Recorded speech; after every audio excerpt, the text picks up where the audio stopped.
Yan ay isang uri ng bertud mula sa hunyango. Nagagawa nitong ikubli ang presensya ng sinumang may hawak. Rogelio, alam mo na kung paano itong papaganahin. JD.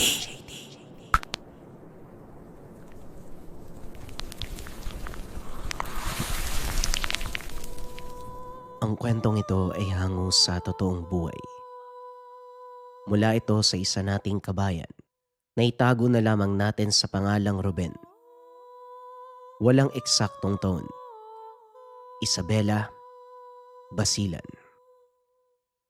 Marahas. Punong-puno ng galit.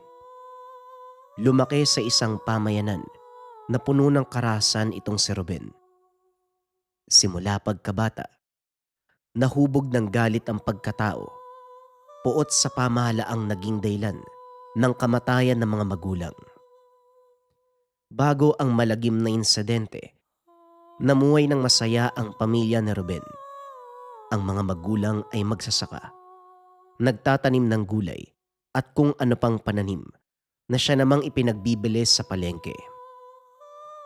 Bagaman kadalasan ay kapos, hindi naman ito naging dahilan upang mawala ang ngiti sa mga labi. Nakontento sina Ruben sa kung anong meron, ngunit nagbago ang lahat ng ito nang salakayin ng hukbo ng pamahalaan ang kanilang baryo. Dahil sa ulat, dito nagpupugad ang mga rebelde. Napilitan silang umalis sa lugar na yun at habang tumatakas na baril ng mga sundalo ang ina at nakababatang kapatid ni Ruben. Sa sobrang galit, napilitang dumampot ng baril ang ama ng binata, gumante ng putok sa puwersa ng pamahalaan. Pinagbabaril din siya ng mga sundalo at hindi pa nakontento. Pinugot nila ang ulo ng ama ni Ruben. Sinabit sa mismong arko ng bayan. Nagawang magtago ng binata ng mga sandaling yun, dahilan para makaligtas. Sa kalupitang sinapit ng pamilya sa kamay ng mga sundalo. Simula ng araw na yun, biglang nag-iba ang ugali ni Ruben. Nawala ang ngiti. Napuno ng galit ang puso na nooy napakalambing na binata. Sa paglipas ng panahon, lalong lumala ang pagkatao nito. Nasangkot sa iba't ibang kaguluhan, karamihan ay pagpatay at pagnanakaw. Hanggang sa tuluyang nagsipagtago ang mga rebelde dahil may mga nakapatong ng halaga sa kanilang ulo. Maging ang mga kapwa rebelde, ginagamit ang pagkakataong ito upang kumita ng pera.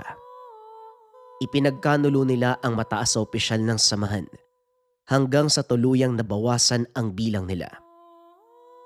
Nang makita ni Ruben ang mga nakapaskil na larawan ng mga taong hinahanap ng batas, nagpa siya itong magbago ng karera, maging isang tirador. Bagaman kinamumuhian ng binata ang mga lider, kumuha ito ng kontrata sa pamahalaan. 5 mataas na opisyal ng militar ang ipapapatay sa kanya at nagawa nitong magtagumpay. Kalaunan, lalong lumaki ang mga trabahong ibinigay sa kanya. Maging sa ibang bansa ay inuupahan ito upang patayin ng matataas na pinuno ng sindikato. Dito nakilala si Ruben, ang isang taong lubusang nakapagpabago ng pagkatao. Dito nakilala ni Ruben, ang isang taong lubusang nakapagpabago ng pagkatao. Kasalukuyang nag-aantay ang binata sa magiging utos. May kakatagpuin na isang tao. Napili nilang tagpuan ay ang lumang bahay sa gawing palengke. Ilang sandali pa ang nakalipas, dumating na ang kausap ni Ruben. Dito na ibinigay sa kanya ang huling panuto at impormasyon ng taong itutumba. Ikaw ba ang kakana kay Franco? Mukhang baguhan ka lang ha. Sigurado ka bang kaya mo pare? Hindi naman sa pangmamalit ha. Nag-aalala ako eh. Kasi hindi biro ang pangkat ng taong yun. At isa pa, ilang beses ko nang nakabangga ang grupo. Isang bagay lang ang masasabi ko. Halimaw ang prangko na yon, bata. Hindi naman siguro ko ilalagay sa trabaho na to kung hindi ko kaya. Maraming salamat sa payo. Tugon ni Ruben. Walang anuman. Mag-iingat ka at kung may problema, alam mo kung saan ako pupuntahan. Sige Rogelio, maraming salamat. Pero teka, saan ka nga pala pupunta? Diyan lang sa tabi-tabi. Bakit? Kumain na muna tayo bago ka tumuloy. Aba, sige. Basta libre mo ha. Sa hindi malamang dahilan, magaan ang loob ni Ruben at ni Rogelio sa isa't isa. Habang kumakain, nag-usap ang dalawa sa kanya-kanyang buhay. Napag-alaman ng binata na halos magkapareho sila ng kapalaran ni Rogelio. Naulila din ito sa magulang dahil sa gera. Dati akong sundalo eh. Pero nang malaman ko na kapwa militar ko ang pumatay sa mga magulang ko, nagpa siya akong tumiwalag upang isa-isang hanapin yung mga taong responsable. Pero alam mo, kahit nagawa ko silang pagbayarin, hindi pa din ako nakontento. Alam mo yung pakiramdam na parang uhaw ka na sa dugo. Tapos nangangati yung mga kamay mo na pumatay na masamang tao. Yan yung palagi kong nararamdaman. Hindi naman tayo nagkakalayo ng buhay pare. Ako din eh. Pinatay ng mga sundalo ang tatay ko. Pinugutan pa ng ulo. Isinabit sa arko. Inosente ang tatay ko. Hindi nga marunong humawak ng sandata yun eh. Napilitan lang siyang lumaban. Kasi binaril ng mga sundalo yung nanay at kapatid ko eh. Nagpatuloy ang usapan ng dalawa. Hanggang sa madako ang mga ito sa usapin tungkol sa trabaho. Mabigat na kalaban si Franco, Ruben. Sigurado ka ba? Hindi mo kakailanganin ng isa pang pares ng kamay bilang katulong. Handa ako ha, magsabi ka lang. Kahit hindi mo na ako partehan sa kita, walang problema. Parang ang hirap paniwalaan ng sinabi mo pare ah. Alam mo wala nang libre ngayon. Tapos eto ka, tutulong sa akin ng walang bayad, pwede ka pang mamatay. Seryoso ako pare. Isa pa, malaki din ang utang sa akin ng Franco na yan. Pati na rin ang mga tauhan niya. O sige, kung yan ang gusto mo, mas maganda nga may katuwang sa trabaho. Tara, doon tayo sa bahay mag-usap. Binuo ang planong pagsalakay hanggang sa dumating ang takdang araw. Mahilig magsugal si Franco tuwing linggo. 4:00 ng hapon, nagpupunta na yan sa pasugalan. Malalaman mong naroon na siya kapag may 2 bantay sa labas, maliban pa sa mga gwardya. Nakatayo ang dalawa sa pasugalang sinasabi ni Rogelio. Kapwa nakahanda ang sandatang gagamitin. Naunang pumasok sa loob si Ruben upang magmatsyag. Lingid sa kalaman ng binata, natunugan ng mga bantay ang pagdating ng mga ito. Laking gulat ni Ruben dahil bigla siyang kinuyog ng mga bantay. Dinala sa likod ng pasugalan. Mabuti na lang napansin kagad ni Rogelio kaya dali-daling sumunod ang Ginoo upang tignan ang kasama. Nagulat si Rogelio nang makita niya si Ruben na napapaligiran ng mga tauhan ni Franco. Kaya kaagad siyang nakisali. Hindi ko alam kung ano nangyayari. Pero mukhang natunugan ni Franco ang plano natin. Tama ka. Kailangan nating makaalis dito bago pa tayo tuluyang mapahamak. Lumaban ang dalawa. Maswerteng nakalabas sa pasugalan. Ngunit biglang umalingaw-ngaw ang malakas sa putok. Nakita ni Rogelio na bumagsak si Ruben. Dali-dali itong bumalik upang alalayan ang kasama. Bagaman maging siya ay nadaplisan sa kaliwang balikat, baliwala ito sa kanya. Mas mahalaga ang buhay ng kasama. Nagawa nilang makalayo sa lugar. Dinala ni Rogelio si Ruben sa kanyang taguan. Isang yungib sa gubat na hindi kalayuan sa mismong bayan kung nasaan ang kuta ni Franco. Mukhang maluba ang tama ng taong to. Sabihin mo, anong ginagawa niyo sa kuta ni Franco? Hindi ba binalaan na kita? May taglay na kakayahan ng taong yon na malaman ang gagawin ng kanyang mga kalaban bago pa man dumating ang mga ito. Alam ko po yun, Tatang Belo. Pero wala na ako nagawa eh. Ang buong akala ko, nagmamasid lang kami sa lugar. Pero biglang sumugod ang mga tao ni Franco. Dahil alam nila ang totoo niyong motibo. Wala kayong sapat na kahandaan. Para kang walang natutunan sa mga tinuro ko sa iyo, Rogelio. Nandamay ka pa. Patawad, Tatang. Hindi na po mauulit. Talagang hindi na mauulit. Dahil sa susunod na may mangyaring masama sa inyo, dahil sa kapabayaan mo, hindi na kita tutulungan. O siya, kunin mo ang ugat ng gintong talahib sa tokador. Dikdikin mo ha. Haluan mo ng langis. Ilagay sa baso. Nang mapainom natin dito sa naghihingalo mong kaibigan. Dalawang tama ng bala ang tumama sa magkabilang baga ni Ruben. Bagaman nagawang kunin ng matanda ang bala, naapektuhan ang paghinga ng binata. Dali-daling sinunod ni Rogelio ang utos ng matanda.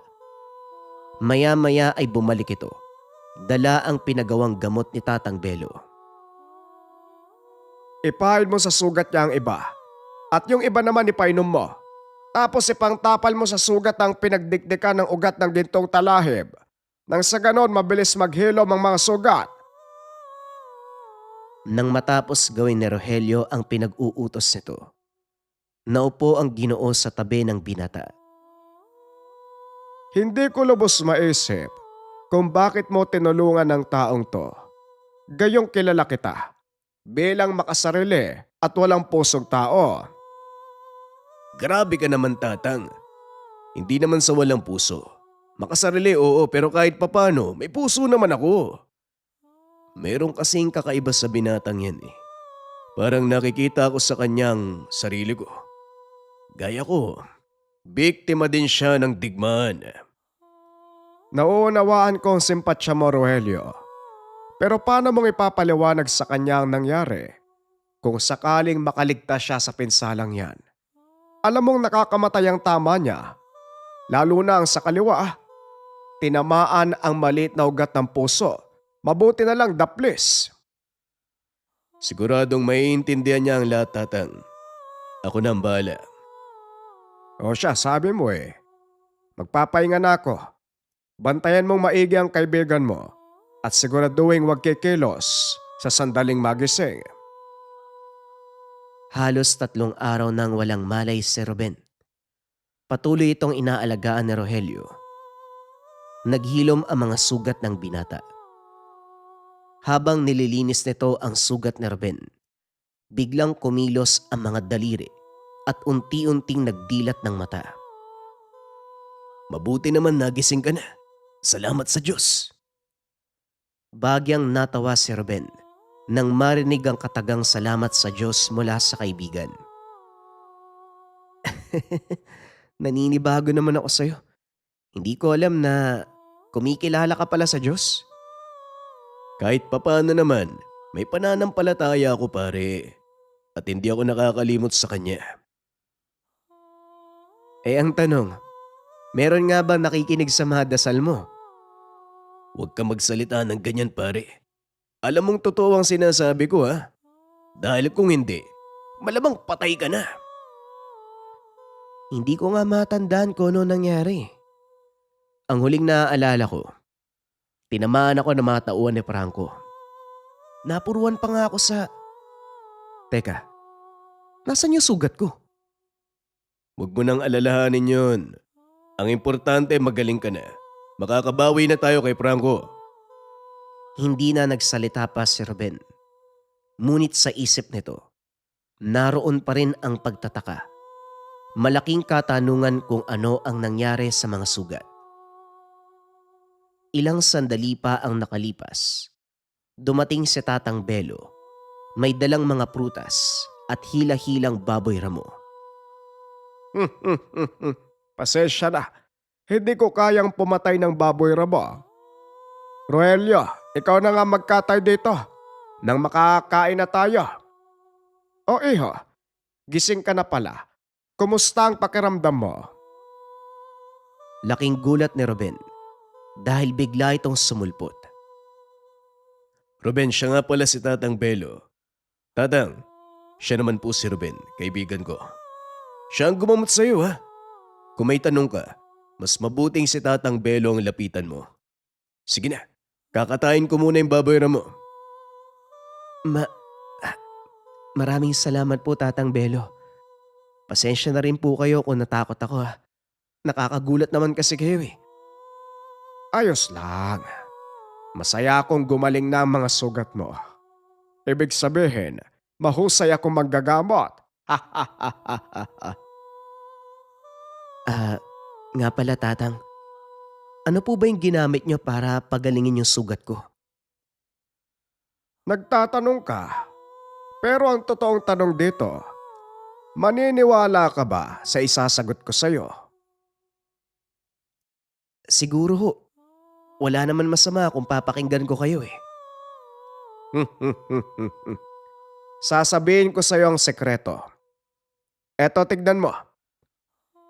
Inabot ng matanda ang itim na sisidlan na may laman na ugat. Kinuha ito ni Ruben at inamoy. Wala namang kakaiba sa itsura nito. Maliban na lamang sa malaluyang sangyo. Halos kasing laki ng hinliliit ang mga ito na pinutol sa habang 1.5 pulgada. Ano naman po ang mga to? Yan ay ugat ng gintong talahib. Bihirang makita ang ganitong uri ng halamang gamot dahil minsan lang sa loob ng 1 taon kung magpakita ang ganitong ugat. Ang gintong ugat. Kung ganun, isa po tong uri ng bertud. Tignan mo nga naman. May nalalaman ka din pala sa mga bertud. Oo naman po no. Sa dami-dami ng taong nakilala ko, may ilan din pong nagbahagi sa akin ng ganyang kwento. Pero sa totoo lang kadalasan hindi naman talaga ako naniniwala eh. Nasa'yo kung ano ang paniniwalaan mo. May kanya-kanya tayong pananaw tungkol sa mga bagay-bagay. Pero Tatang, paano po ba kung gumaling sa sugat ko? Ang katas ng gintong ugat may kakayahang magpahilom ng anumang sugat gaano man ito kalala. Hindi lang yon ang kakayahan ng gintong ugat, Ruben. Sinasabing sa tamang paggamit, nagagawa nitong immortal ang isang tao o nilalang. Kaya maraming aswang ang naghahangad ng ganitong uri ng bertud. Immortal? Mukhang interesante yan ah. Pero paano po ba nakuha? May mga kaibigan akong engkanto na nagtuturo sa akin kung saan ako dapat kumuha ng ugat. Teka, sandali lang. Hindi ba ang sabi mo, lalabas lang ang ugat sa tuwing 100 taon? Paano kayo nakakapag-ipon? Gaya ng sinabi ko, marami akong kakilalang engkanto. O siya, mukhang naaamoy ko na ang inihaw na karne ng baboy ramo. Nagugutom na ako.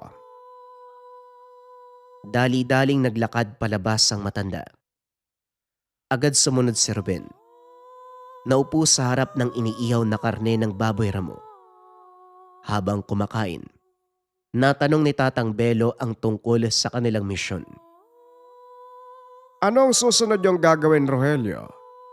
Hindi ba alam na mga kalaban nyo na sila ang pakay nyo? Opo, masyadong mautak si Franco. Hindi ko nga alam kung paano kami makakapasok sa lungga niya nang hindi kami nakakabulabog eh. Kailangan yung pag-isipan ang susunod yung gagawin. Delikado ang taong yun ha. Sa pagkakalam ko, may mga alaga siyang engkanto kagaya ko. Kung ganon, kilala niyo po si Franco? Hindi lang kilala. Isa siya sa mga naging estudyante ko, pero naligaw ng landas at piniling mamuhay sa kasamaan. Kung ganon, Maaari niyo po kaming matulungan para talunin si Franco. Siguro, panahon na para ilagay sa tamang lugar ang taong yan. O sige, tutulungan ko kayo. Pag-uusap ng tatlo. Matapos ay tumayo si Tatang Belo. Lumabas ng yungib. Susundan pa sana ito ni Ruben, pero pinigilan siya ni Rogelio. Mag-aaral. Siguradong masakit para sa kanya ang kaganapan. Nahalata ko nga sa mukha niya eh. Biglang nagbago yung reaksyon. Pero nabanggit mo na malaki ang atraso ni Franco sa'yo. Pwede ko bang malaman kung ano nangyari? Pasensya ka na sa malalaman mo. Kapatid ko si Franco. At gagawin ko ang lahat. May tuwid lang ang kanyang landas. Kaya nang malaman kong ikaw ang nakakuha ng misyon para itumba siya, nagpresenta akong tumulong. Pero sa kasamaang palad, naunahan nila tayo. Kung ganun, wala ka talagang balak itong ba si Franco? Wala, Ruben. Pasensya na. Pero iba ang plano ko nang sabihin kong tutulungan kita. Pero ngayon, kung gusto mong paslangin si Franco gaya ng inutos sa'yo, hindi ako magiging hadlang. Hindi, Rogelio. Siguro nga oras na para tumalikod sa ganitong gawain. Ang pangunahing misyon natin ngayon, mahuli ng buhay si Franco at ituwid ang buhay niya. Matapos ang plano, kinausap ng dalawa si Tatang Belo. Natuwa naman ang matanda. Hindi nito inasahan na magbabago ang isip ni Ruben. Kung ganon, ano pa ang inaantay natin? Ako nang bahala sa sabulag. Kailangan nyo makapasok sa teritoryo ni Franco nang hindi nalalaman ng mga tauhan. Eto, gamitin nyo. Ano po to, Tatang? Yan ay isang uri ng bertud mula sa Hunyango. Nagagawa nitong ikubli ang presensya ng sino mang may hawak. Rogelio, alam mo na kung paano itong papaganahin. Opo, Tatang. Ako na po ang bahala. Matapos ang pag-uusap, tumuloy na ang tatlo upang isagawa ang kanilang misyon. Laganap na ang kasamaan ni Franco at marami ng naperwisyong pamilya dahil sa mga ilegal na pasugalan at drogang lumalaganap sa kanilang bayan. Bagyang nakonsensya ang matanda dahil sa kanya nagmula ang kaalaman ni Franco. Nagpa siya itong tuluyan ng putulin ang sungay ng dating mag-aaral. Narating ng tatlo ang kuta. Ginamit nila Rogelio ang bertud na pinagkaloob ng matanda. Ngunit lingid sa kalaman ng dalawa na hindi lang sa bulag ang pinagkaloob sa kanila ni Tatang Belo, palihim nitong inilagay sa pagkain ng dalawa ang natitirang gintong ugat. Walang kaalam-alam ang dalawa na may kakaibang kakayahan na nakatago sa kanilang katawan. Nahanap ng mga ito si Franco na noon ay abala sa pakikipag-usap sa taong nasa paligid. Walang nakakaalam na naroon na silang dalawa. Dahil sa paningin ng mga bantay ni Franco, sila ay pangkaraniwang sugarol. Hinawakan ni Ruben si Franco. Nagulat ito nang makita ang binata. Sisigaw pa sana ito sa mga bantay, pero kaagad nawalan ng malay nang hawakan ni Tatang Belo ang balikat nito. Walang gagalaw sa kinakatayuan kung ayaw nyong samain ang pinuno nyo. Wika ni Tatang Belo habang pasan-pasan si Franco palabas ng lugar. Dinala ito sa yungib ng matanda at doon sinimula ni Tatang Belo ang pagtatanggal ng kakayahan ng binata. Ano na po mangyayari kay Franco? Matatanggal ang lahat ng kakayahan niya na nalaman mula sa akin. Makakalimutan din niya ang nagawang kamalian at ang kasalukuyang estado ng buhay. Kaya mas mabuting manatili muna siya dito sa aking yungib. Ano nang balak mo ngayon, Ruben? Panahon na siguro para magretiro. Magpapaka, layo-layo muna ako. Susubukan kong mamuhay ng payapa. Siguradong magtatagumpay ka kung nanaisin mo, Ruben. Hindi ko na sinabi sa inyo pero meron akong itinanim na kakayahan sa katawan ninyo. Gamitin mo nawa ito para maging kapaki-pakinabang hindi lang sa iyong sarili, kundi maging sa mas nakararami. Tinanggap ni Ruben ang basbas ng matanda. Pinili nitong magpakalayo-layo.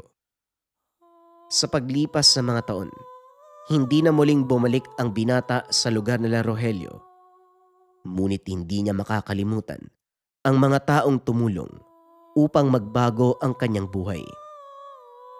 Hindi inakala ng binata na mula sa pagiging patapon, magkakaroon ng kabuluhan ang kanyang sarili. Bagay na pinasalamatan nito kay Rogelio at kay Tatang Belo. Ang isang matandang kakaiba. Ang isang matandang tumulong sa kanya. Ang matanda na nagmamay-ari ng isang uri ng mataas na ginto ng ugat. Ang kwentong ito ay hango sa totoong buhay. Mula ito sa isa nating kabayan na itago na lamang natin sa pangalang Ismael. Taong 1993, Pandacan, Metro Manila. Maraming kumakalat na kwento ng kababalagan lalo na sa social media, ngunit napakahirap paniwalaan dahil ito ay pumapatungkol na sa teknolohiya. Subalit ang kwentong inyong matutunghayan mula sa isa nating taga-subaybay na naging saksing buhay sa isang lehitimong katatakutan. Nang mga panong ito 10 taong gulang si Ismael, nakatira ang kanyang pamilya sa isang lumang tenement sa Pandacan. Matagal nang iniwan ng mga nakatira ang lugar dahil na rin may kalumaan at unti-unti nang natitibag ang ilang bahagi nito. Ngunit para sa pamilya ni Ismael, matatawag na itong tahanan dahil wala silang ibang matutuluyan. Nangangalakal ang mga magulang nito. Samantalang siya naman, nagtatawag ng pasahero, nagbebenta ng basahan sa paradahan ng jeep. Napakahirap ng buhay nila ng mga panong yun. Maswerte na kung makakain ng 2 beses sa isang araw. Paminsan ay hindi pa. Lalo na kung napapadaan sa inuman ang ama. Kapag minalas, ginugulpi pa sila. Panganay sa 3 magkakapatid si Ismael, kaya siya ang bumubuo sa kakulangan ng ama. Madalas ding magkasakit ang nakababatang kapatid, kaya napupunta lang sa gamot ang kinikita ng paslit. Gayunpaman, pinilit ni Ismael ang magsikap. Hindi nakapagtapos, pero nakakuha ang binata ng trabaho bilang hardenero sa isang mayamang pamilya sa Caloocan. Hindi nagtagal, sinama nito ang kanyang ina dahil nangangailangan ng labandera ang amo. Kahit papano, naging magaan ang pamumuhay ng mag-ina. May inaasahan na itong buha ng sahod. Sa kasamaang palad, naging panggulo ang kanyang amang lasinggero. Palaging pumupunta sa pinagtatrabahuan upang mangingi ng perang ipang-iinom. Dahil dito tinanggal ng amo ang ina ni Ismael dahil sa tuwing magpupunta ang ama ng binata, nagwawala, nag-e-eskandalo. Pasensya ka na, Ismael. Kailangan kong tanggalin ng nanay mo dahil narereklamo tayo ng mga kapitbahay sa tuwing nagpupunta ang tatay mo eh. Napakaingay. Palagi nag-iiskandalo. Pero wag kang mag-alala. May paglilipatan akong trabaho sa kanya. Yun nga lang, mag-isa siya doon ha. Abandonadong bahay yun na pagmamay-ari ng kaibigan ko. Wika ni Sir Donald. Talaga po, Sir Donald? Ayos na po siguro yung kay nanay pero paano po kami? Hindi ba sabi mo, aalis na kayo papuntang Amerika? Tugon ni Ismael. Tama ka. Kaya nga kita kakausapin ngayon eh. Kung gusto mo, sumama ka sa nanay mong lumipat. Kasi ibebenta ko na tong bahay eh. Wala pong problema sa akin kaysa mawalan ako ng trabaho. Kung ganun, sasabihan ko na lang ang kaibigan ko. Sige na, ituloy mo na yung ginagawa mo. Sige sir, maraming salamat po ha. Mabait ang amo ni Ismael. Maliban sa sahod ng binata, nagbibigay pa ito ng kaunting dagdag sa tuwing may ipapagawa o hindi kaya uutusan nito ang binatang lumabas upang mamili ng mga pangangailangan. Isa din itong guro sa sekundarya, kaya nang mamalayang hindi nakapagtapos ang binata, gumawa ito ng paraan para muling makapag-aral si Ismael. Bago pa man umalis ng bansa, napagtapos ito si Ismael. Tinanaw niya itong malaking utang na loob sa amo. Nang mga sandaling yun, si Ismael na ang nangangalaga sa bakanting bahay ng amo. Medyo natagalan bago na ibenta ang ari-arian dahil may mga kailangan pang ayusin sa mismong bahay at sa mga papeles nito. Mag-isa lang si Ismael sa lugar, ngunit sanay na ang binata sa ganong kalaking tahanan. Maaga pa lang ay gising na ito. Naglilinis ng bakuran. Matyaga ding naglilinis sa loob ng bahay, pati na rin sa mga bintana. Kailangan niya itong gawin dahil maya-maya may mga taong tumitingin at hindi nila magugustuhan kung may makitang kahit katiting na dumi. Napamahal na rin kay Ismael ang tahanan, kaya naman kahit wala na ang amo, patuloy niya pa ring inaalagaan. Ngunit isang kaganapan ang naging dahilan ng tuluyang paglisa ni Ismael sa bahay. Ito ay nang dumating ang kapatid ng amo. Sinabing nalugi ang negosyo nito sa Amerika, nagkautang at ang bahay ang naging kabayaran. Walang nagawa ang binata kung hindi umalis. Kilala na si Ismael sa lugar, kaya kagad siyang nakahanap ng trabaho sa kapitbahay ng amo. Mga 3 bahay lang ang pagitan, kaya kahit papano natatanaw pa rin ang naiwang bahay. Sa paglipas ng mga taon, nakita ni Ismael ang unti-unting pagkasira ng bahay na minsan niyang naging tahanan. Iningatan sa loob ng maraming taon. Isang araw napadaan ang binata at nakita nitong puno ng makakapal na damo ang bakuran. Nabalot na rin ng baging. At ang dingding ng bahay na noon ay kumikinang sa kaputian, nabalot ng makapal na lumot.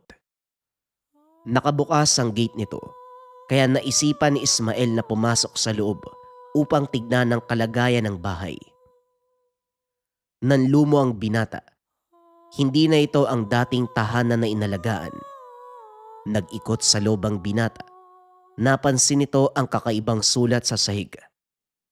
Sa isip niya, may mga kabataang pumasok sa loob at ginawa itong tambayan.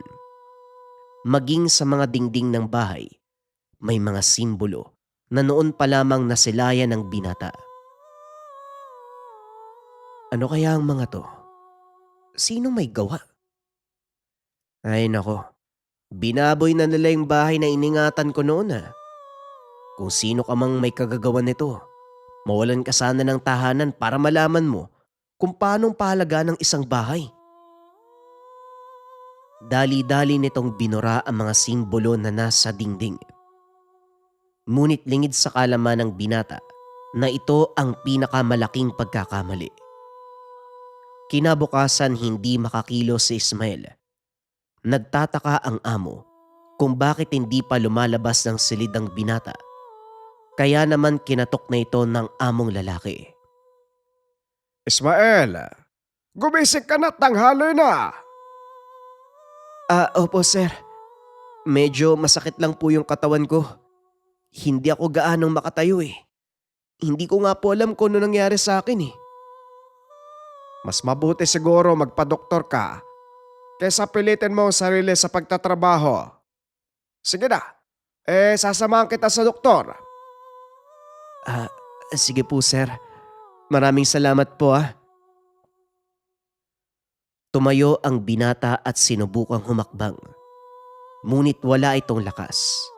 kaya kaagad ding nabuwal. Nako, Ismael, ano nangyayari sa'yo, iho? Gi- Gumising ka, Diyos ko! Baka nasobrahan sa pagtatrabaho ang isang to. Ako pang masisi. Inalalayan nito ang binata hanggang sa makasakay sa kotse. Nang makarating sa ospital, kaagad itong sinuri ng doktor. Ngunit wala namang nakitang problema sa kalusugan ng binata. Maging ang pagsusuri sa laboratorio ay malinis, bagay na ipinagtaka ng amo. Kaya tinanong ito kung ano ang huling ginawa bago sumama ang pakiramdam. Ano bang ginawa mo bago sumama ang pakiramdam mo? Sa huling pagkakatanda ko po, Manong, nagpunta po ako sa bahay ng dati kong amo eh. Nag-ikot lang naman ako. Wala naman akong ginawa maliban sa paglilinis sa sala.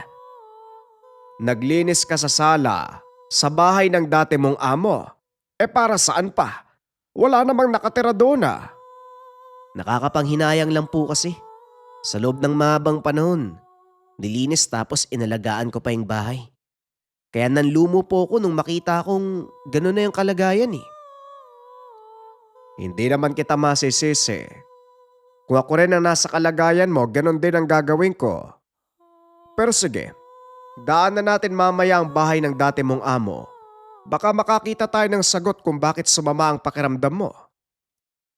Po, ano naman yung kinalaman nun sa akin? Basta, malalaman mo mamaya.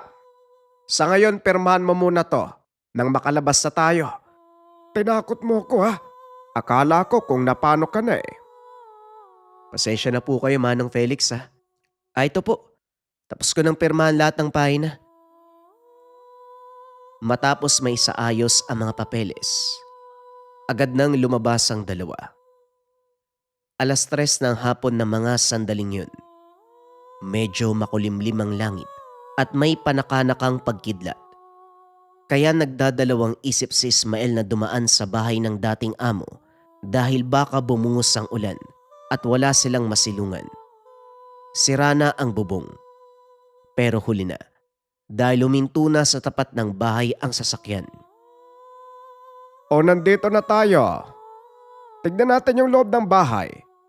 Gusto ko ring makita kung ano nangyari sa dating magarbong mansyon.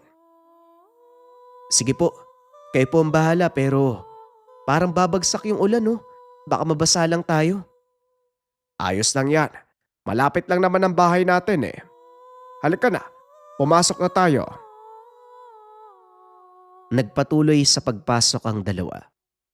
Hanggang sa makarating sa sala, kaagad napansin ni Mang Felix ang kakaibang simbolo sa sahig at ang mga selyong nasa dingding. Ang iba dito ay burado na. Nakita mo na ba to, Ismael? Alam mo ba kung ano to? Yan nga po yung nilinis ko eh. Ang akala ko kasi may mga kabataang nakapasok dito tapos binaboy yung mga dingding. Hindi, Ismael. Isang ritual ang isinagawa dito para maikulong ang isang demonyo.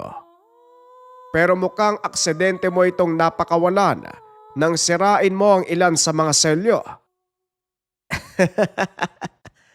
Demonyo! Manong Felix, naririnig mo ba yung sarili mo? Para kang nagbabahagi ng kwento sa 7 taong gulang na bata. Hindi po totoo ang mga yan. Sa ginawa mo dito, hindi ba umakto ka din na parang 5 taong gulang na bata? Wala kang kamuwang-muwang. Hindi mo alam kung anong ginawa mo dahil nananatili kang nakatutok sa kung anong pinaniniwalaan mo sa mundong ibabaw. Seryoso ang boses ni Mang Felix. Agad nawala ang ngiti sa mukha ni Ismael. Manong, seryoso po ba kayo? Oo, Ismael. Kung hindi mo na itatanong, isa akong eksperto sa paranormal. Ang mga ritual na ito, isinagawa ng ilang kabataang wikan upang ikulong ang isang demonyo. Paano ko nasabi? Ang selyong nasa sahig ay isang uri ng pentagramo. Simbolo ng 4 na elemento, mga tanikalang pangkulong. Ang mga selyo naman sa dingding ay pangalan ng mga demonyong nagbabantay sa nilalang na nakakulong sa simbolo. Nakawala ang nilalang nang sinubukan mong burahin ang isa sa mga selyo ng demonyo. Teka, selyo ng demonyo ibig sabihin, demonyo din ang tinawag nila para ikulong ang isa pang demonyo? Oo, at ang mga simbolo ng demonyong nandito ay mula sa aklat ni Solomon, ang 72 demonyo na nasa ilalim ng kanyang pag-uutos. Mataas ang kaalaman ng wikan na nagkulong sa demonyong ito. Sino mag-aakala gagawa siya ng napakahinang selyo? Ano naman po yung kinalaman niyan sa pagkakasakit ko? Malaki. Dahil sa mga sandaling ito, nasa loob ng katawan mo nagtatago ang demonyong nakakulong sa simbolo. Po, manong naman tinatakot mo ko eh. Seryoso ko. Bilisan mo. Pupuntahan natin ang kaibigan kong si Criselda. Siya ang mas nakakaalam ko ano ang gagawin sa'yo. Dali-daling lumabas ang dalawa. Nagmaneho papunta sa lalawigan ng Rizal. Inabot ng halos 3 oras ang biyahe dahil biglang bumuhos ang malakas na ulan. Habang papalapit sila sa tahanan ng kaibigan ni Mang Felix, unti-unti ding sumasama ang pakiramdam ni Ismael. Nanlalamig po ako, Manong. Huwag na lang po kaya tayo tumuloy. Iba kasi yung nararamdaman ko sa sinasabi niyong tao eh. Tiisin mo lang kung gusto mo pang mabuhay. Makinig ka, Ismael. Seryoso ang lagay mo. At buhay mo nakasalalay sa gagawin natin.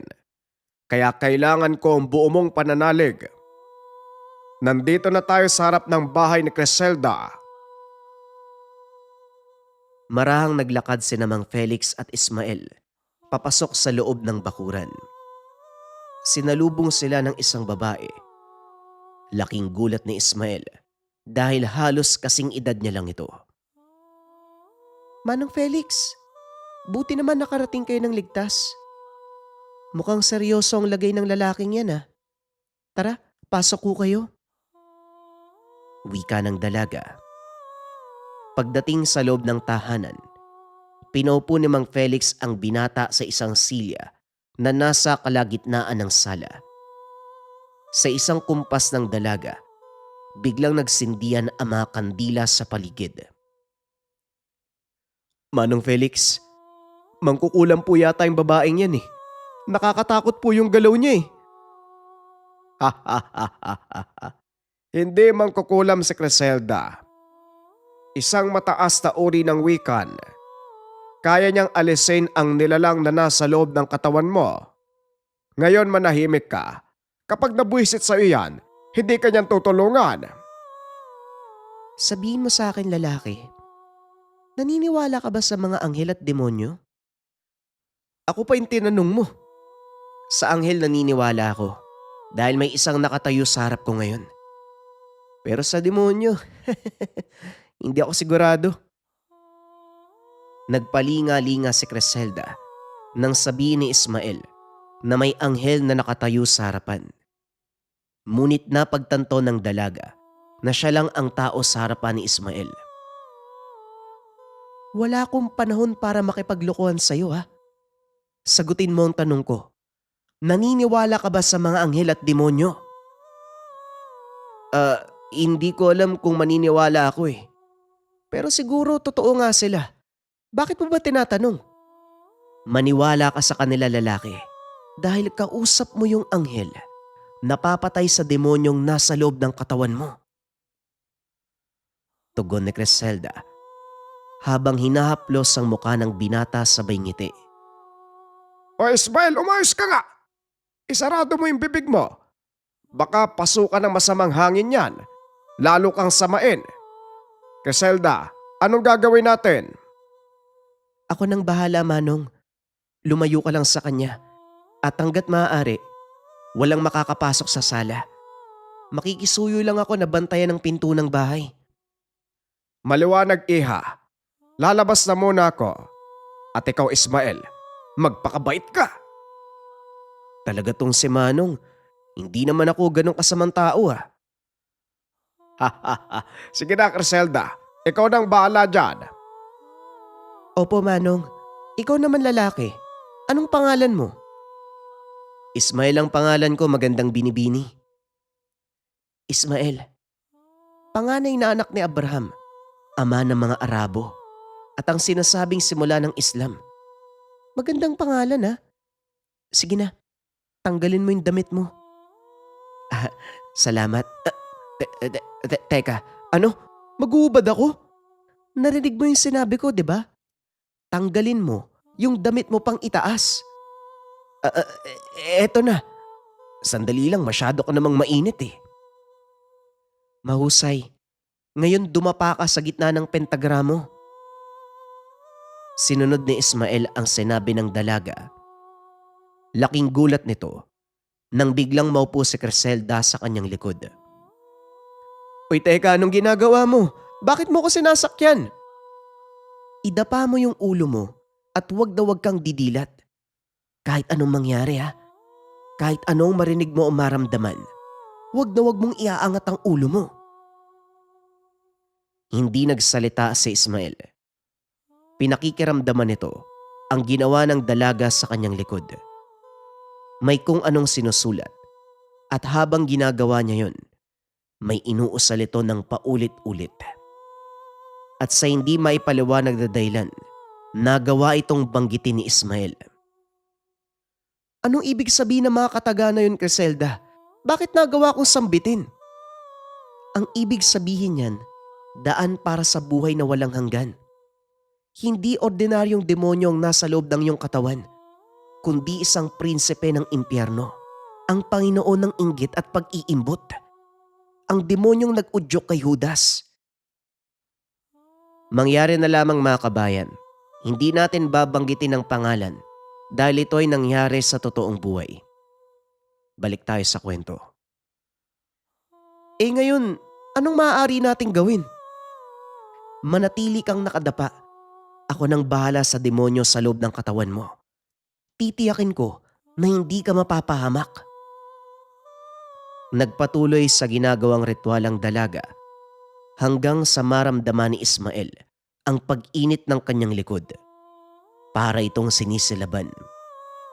Sumigaw ang binata, ngunit hindi ito makaalis mula sa pagkakadaga ng dalaga.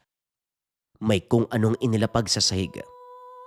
Isang kristal na kulay asul sa kanan at kulay pula naman sa kaliwa. Muling nag-usal ng mga inkantasyon ng dalaga hanggang sa mawala ang init na nararamdaman ni Ismael at tuluyan nitong nakatulog. Ang mga susunod na pangyayari ay batay sa pagpapaliwanag ni Mang Felix na noon ay nakasilip sa bintana at pinapanood ang ginawang ritual ni Criselda. Tumayo ang dalaga at dinampot ang kanyang tungkod. Sabay tutok nito sa likod ni Ismael.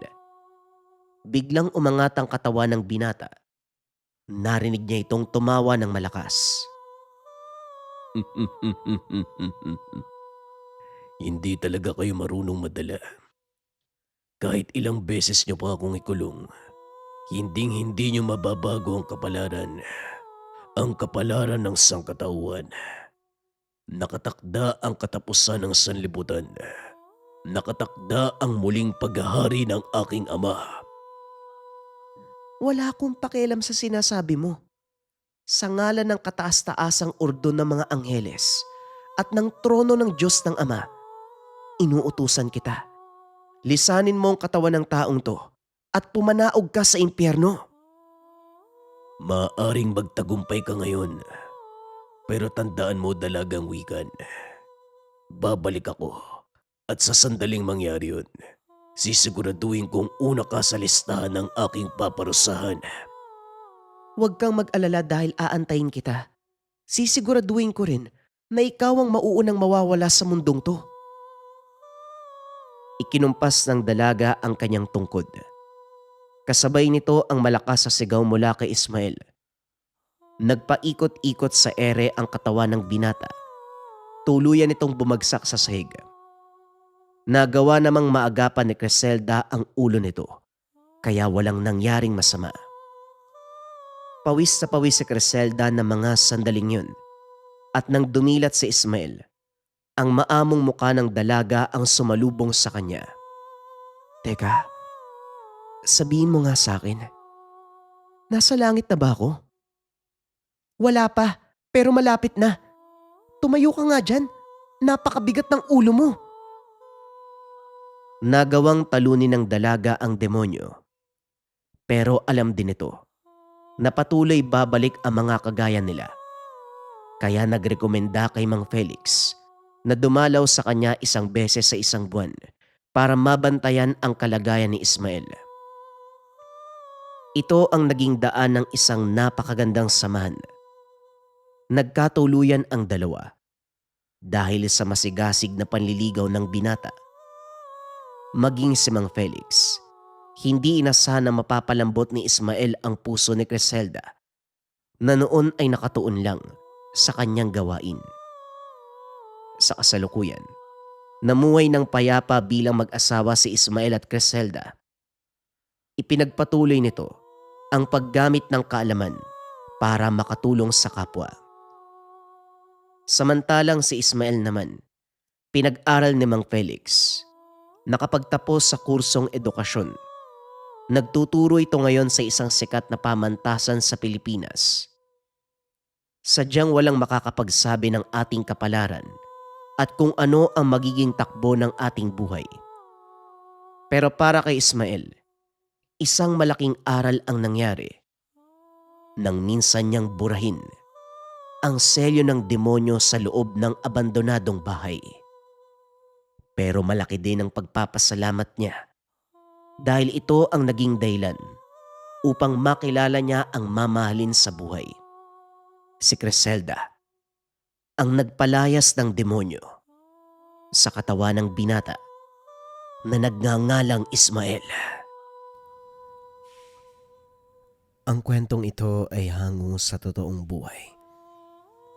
Mula ito sa isa nating kabayan na itago na lamang natin sa pangalang Lucas.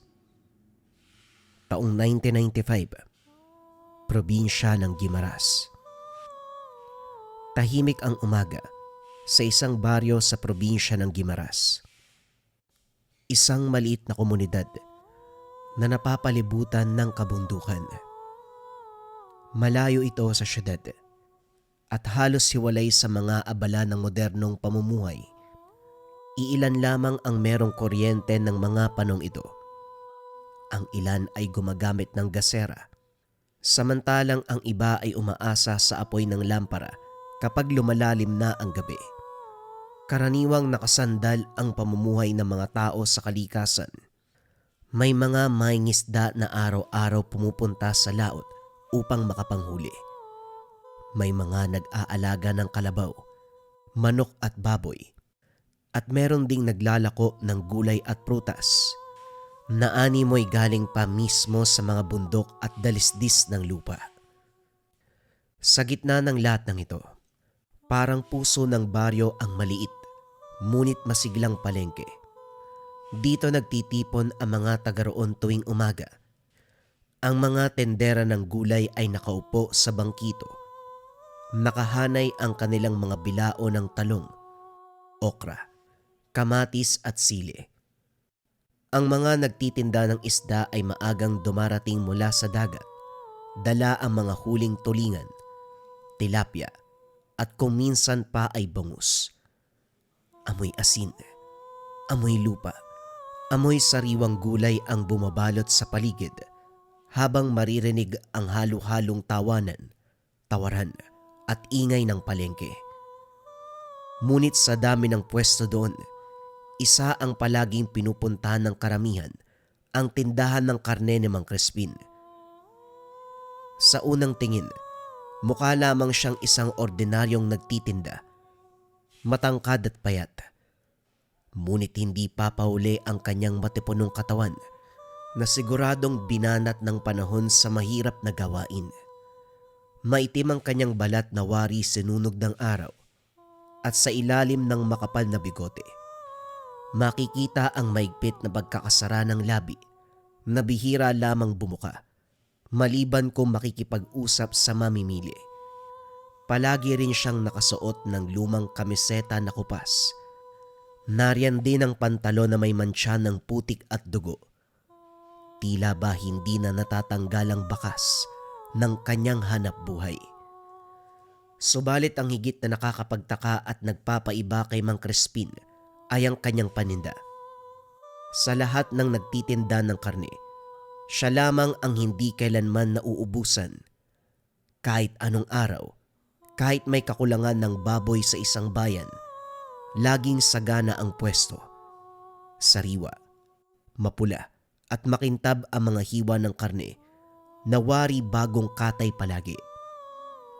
Maraming mamimili ang humahanga sa kanya dahil dito at siya ang palaging dinarayo ng mga tendera sa karinderya, maging ng ilang taga-baryo na nagtitipid ngunit nais ng dekalidad na karne. Ngunit sa likod ng kasikatan niyang ito, may mga bulong-bulungan. Hindi lahat ay pabor kay Mang Crispin. May ilan na nagsasabing may kakaiba sa kanya. Isang araw, sa palengke sa bayan, abala ang lahat sa paghahanda ng mga paninda. Maaga pa lamang ramdam na ang ingay. May tawanan, may sigawan ng mga nag-aalok ng gulay, at may ingay ng mga batang naglalaro sa gilid. Sa gitna ng kalituhan, nag-uusap sina Aling Pilar at Aling Elsie, parehong kilalang tendera ng gulay. Elsie, abat maaga ka na naman ngayon?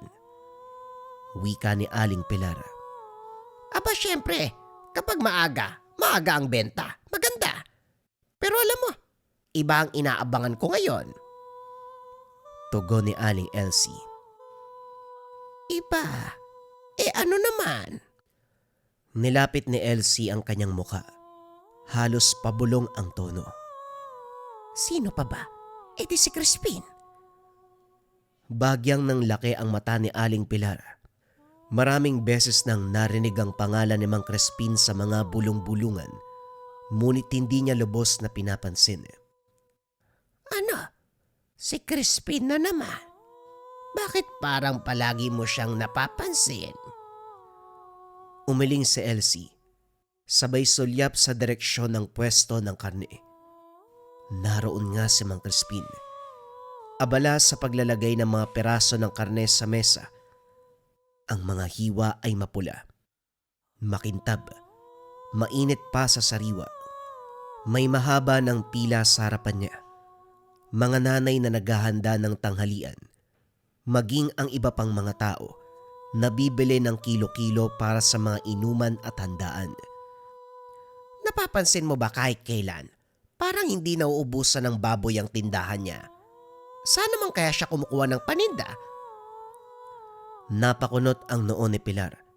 Pinagmasdan niyang mabuti ang mesa ni Crispin at doon napansin ang dami ng hiwa ng karne. Parang lampas pa sa karaniwang katayan ng isang baboy. Baka naman marami siyang alagang baboy. Umiling si Aling Elsie. Halos kumurba ang bibig sa pag-aalinlangan. Hindi, walang baboyan sa lugar nila. Hindi kulungan ng baboy, wala nga Pero tignan mo, araw-araw may paninda. At hindi lang basta paninda, parang sariwa. Parang bagong katay gabi-gabi. Napaisip si Pilar. Totoo, wala siyang naalalang narinig na ingay ng mga baboy mula sa direksyon ng bahay ni Mang Crispin.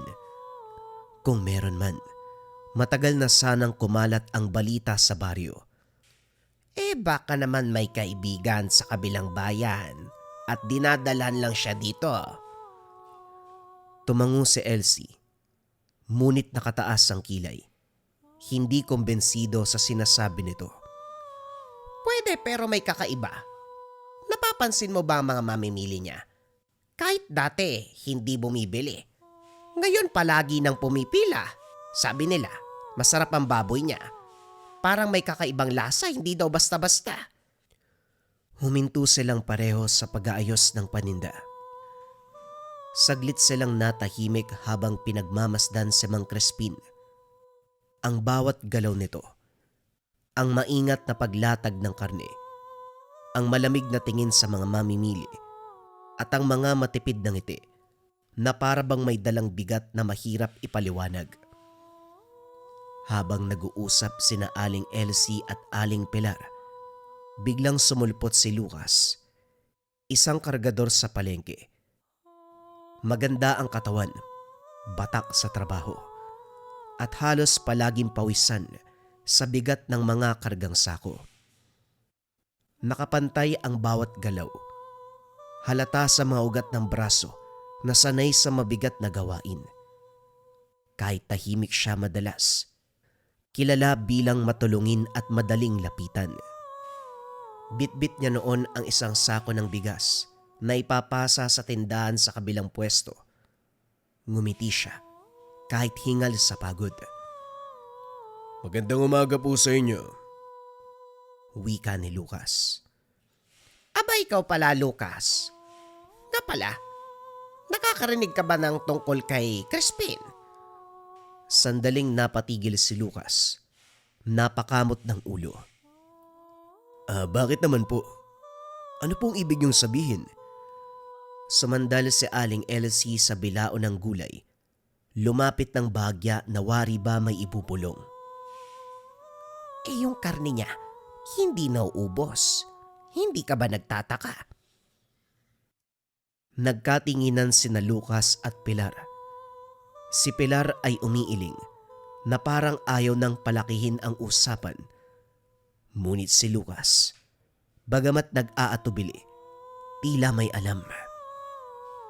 Ewan ko, basta ako. Nakita ko yan minsan eh. 3:00 pa lang na madaling araw gising na si Mang Crispin. May mga ilaw sa pwesto niya at sa pagdaan ko, maraming laman sa mesa. Para bang galing sa kung saan eh. Hindi ko lang naririnig na may kinakatay siyang baboy. Namilog ang mata ni Aling Elsie sa narinig. O di ba, sinasabi ko na nga ba may misteryoso dyan eh. Nakataas ang kilay ni Pilar. Animoy hindi pa rin kumbinsido. Baka naman, mahaba lang talaga ang pasensya niyan at maaga kong kumayod. Hindi naman lahat ng kakaiba masama na kaagad. Sa hindi kalayuan nakatingin si Mang Crispin sa kanila habang inaayos ang mga paninda. Mapungay ang mga mata nito. Malamlam na tila ba pagod. Ngunit may matalim na titig na tumatagos hanggang sa buto. Nang magtama ang kanilang paningin, biglang kumabog ang dibdib ni Lucas. May kung anong lamig na dumaan sa kanyang katawan na para bang nanigas ang mga binte at hindi makagalaw. Sa bawat pagbagsak ng itak sa karne, may tunog na mabigat na kahoy na humahampas sa mesa. Kasabay ng bawat tunog, umaagos ang dugo sa kahoy na lamesa, tumutulo sa sahig. Biglang huminto si Crispin, pinunasan ang mga kamay sa lumang tuwalya, nagsimulang lumapit sa kanila. Bitbit niya pa rin ang itak na pamputol ng karne. Ngumiti siya, ngunit hindi ito ngiti ng isang kaibigan o ng isang tendero. Para itong pilit na ngiti na hindi umaabot sa mga mata. Parang maskara na nagkukubli ng kung anong nasa ilalim. Magandang umaga. Anong pinag-uusapan nyo dyan? Nalaglag ang tingin ni Elsie sa hawak na itak ni Mang Crispin. Nagniningning ito sa liwanag ng umaga at sa dulo ay may kumikislap na patak ng dugo. Ramdam niya ang panunuyo ng lalamunan. Nagkatinginan sina Elsie at Pilar. Halos hindi makapagsalita si Pilar, kaya si Elsie na ang nagpumilit. Ay, wala Crispin, basta tungkol lang sa paninda namin. Alam mo na kung paano tatagal ang gulay sa tag-init. Tumango si Mang Crispin, subalit hindi siya kagad umalis. Nanatili munang nakatitig ng ilang segundo. Ang kanyang mga mata ay parang nagbabantay o nagbabadya ng babala. Lumipas pa ang ilang sandali bago siya muling nagsalita. Mabuti naman. Kung may kailangan kayo, huwag kayo mahihiyang lumapit. Lalo na kung kailangan nyo ng karne ng baboy. Bahagya siyang ngumisi at saka marahang bumalik sa pwesto. Nakahinga ng maluwag sina Elsie at Pilar nang tuluyan na itong nakalayo. Pero si Lucas, nanatiling nakatingin, parang may mabigat na iniisip. Alam niyang hindi simpleng karne lang ang hawak ni Mang Crispin at ang malamig na titig nito ay para bang nagsasabi na wag silang mangyengialam. Elsie, ayoko na yatang pag-usapan pa si Crispin. Nakakatakot ang titig niya. Parang alam niya ang iniisip natin. Ngumisi si Elsie. Pilit na nagpapalakas ng kalooban pero bakas sa tinig ang panginginig. Kung totoo man ang hinala ko, baka may tinatago siyang bertud. Yun yung pampaswerte niya. Napangat ng ulo si Lucas. Nakakunot ang noo. Ano ho yun? Bertud? Tumango si Aling Elsie. Oo, Lucas. Mutya. Gamit ng iba para umasenso, para magkapera pero may kapalit.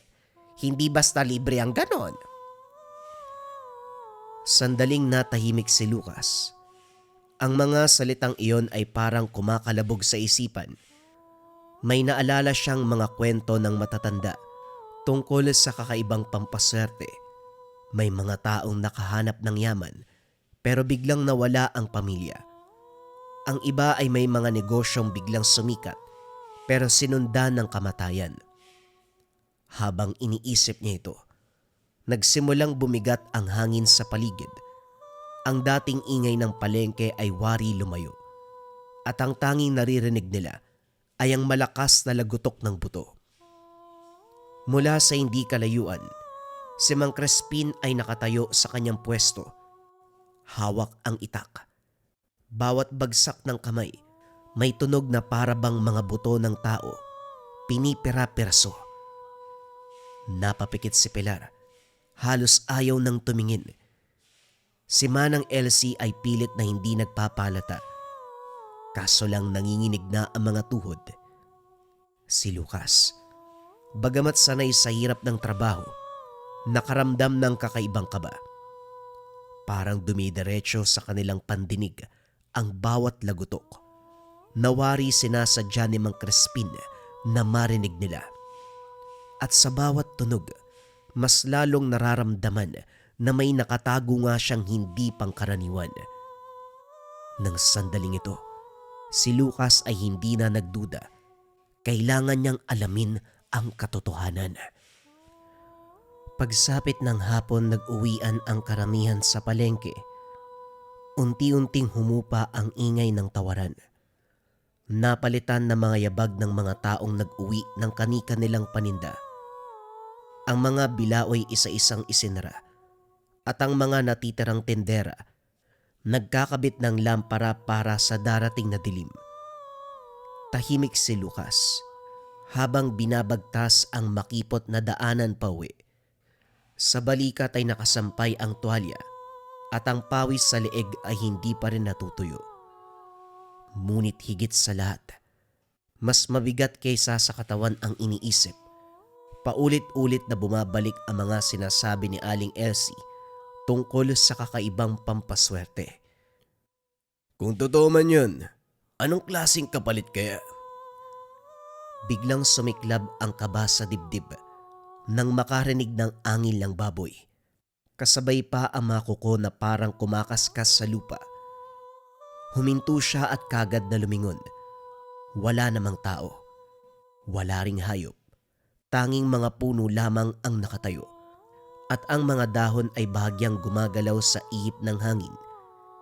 Pinilit niyang tawanan ang sarili. Pero hindi naaalis ang kilabot na unti-unting gumagapang sa kanyang batok. Sa bawat hakbang, para bang may kasabay siyang hindi nakikita. At sa paghahari ng katahimikan, Dumampi ang malamig na simoy ng hangin. Hindi ito karaniwang lamig. Ito ay may kasamang panginginig. Nawari ba may matang nakamasid sa kanya mula sa dilim ng kagubatan? Sa loob-loob ni Lucas, malinaw ang pakiramdam na mula ngayon, hindi na magiging ordinaryo ang mga susunod na araw. Kinabukasan, maaga pa lamang nasa palengke na si Lucas. Sanay na siya sa magaang trabaho bilang kargador. Ngunit ngayong araw tila may kakaibang bigat sa kanyang dibdib. Habang pasan ang sako ng gulay, sumusulyap siya sa pwesto ni Mang Crispin. Naroon na naman ito. Maagang maaga at marami ng karne ang nakalatag. Nakapila na rin ang mga tao. Tila ba walang takot at puro gana ang nasa isip. Subalit may kakaibang napansin si Lucas. Ay Lucas, tulungan mo nga akong ayusin tong bilao ng kalabasa bago pa madurog ang lahat. Kagad siyang lumapit. Marahang inayos ang mga kalabasa. Isa-isa rin niyang inangat ang mabibigat na peraso, ipinatong sa mas matibay na bilao. Habang abala ang kamay sa pag-aayos, kusa namang napalingon ang kanyang mata sa direksyon ng pwesto ni Mang Crispin. May bumibili doon na isang nanay na may kasamang batang makulit. Humingi ito ng 1 kilo ng baboy. Kagad namang kumilos si Crispin. Hawak ang matalim na itak. Sinimulan nitong putulin ang karne. Ngunit doon napansin ni Lucas ang kakaiba. Sa bawat pagbagsak ng itak, hindi lang dugo ang tumalsik.